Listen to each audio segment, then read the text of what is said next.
বাংলাদেশের রাজনৈতিক ইতিহাসে এক নতুন অধ্যায়ের সূচনা করলো জামায়াতে ইসলামী। এক সময়ের নিষিদ্ধ এই দল দীর্ঘ 2 যুগ পর ঢাকার সোহরাওয়ার্দী উদ্যানে আয়োজিত মহাসমাবেশকে কেন্দ্র করে উদ্বেগ উৎকণ্ঠার পাশাপাশি নতুন সম্ভাবনার কথাও উঠতে শুরু করেছে। সরকারি অনুমোদনেই এই সমাবেশ, যা ইতিহাস গড়ার সমাবেশ হিসেবেও অনেকেই দেখছেন। শিশু থেকে বৃদ্ধ কয়েক লক্ষ মানুষ সমাবেশে জমায়েত হয়েছিলেন। মূল আয়োজনের স্থান ছিল সোহরাওয়ার্দী উদ্যান, তবে সংলগ্ন কাকরাইল, শাহবাগ, ফার্মগেট, পল্টন, কারওয়ান বাজার এবং বায়তুল মুকাররমেও হাজারো মানুষের লোকারণ্য হয়ে ওঠে।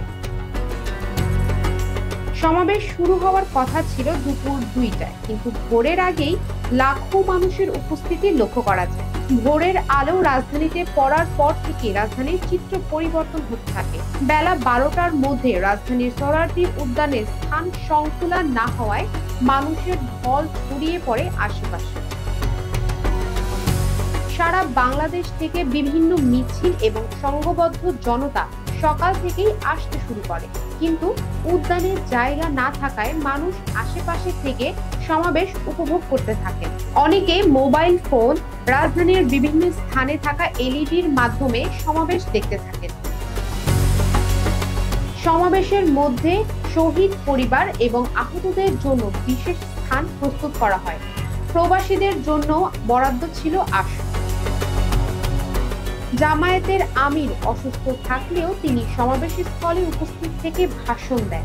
এটা দলের নেতৃত্বের দৃঢ় প্রতিফলন এবং যোগ্য নেতৃত্বের পরিচয় হিসেবে দেখা হচ্ছে। এই বাংলাদেশটাই আমরা দেখতে চাই। এই মহাসমাবেশের মাধ্যমে রাজনৈতিক অঙ্গনে আবার একবার নিজেদের প্রমাণ করার বার্তা দেন জামায়াত। এমনকি এই সমাবেশের পরে অনেকের মনে প্রশ্ন উঠছে, জামায়াত ইসলামী কি নতুন রূপে ফিরে আসছে? নির্বাচন ঘনিয়ে আসা প্রেক্ষাপটে এই সমাবেশ কি নতুন কোনো বার্তা দিচ্ছে?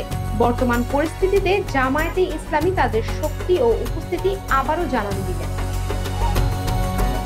শ্রাবণী সরকার, গ্লোবাল ভয়েস 24।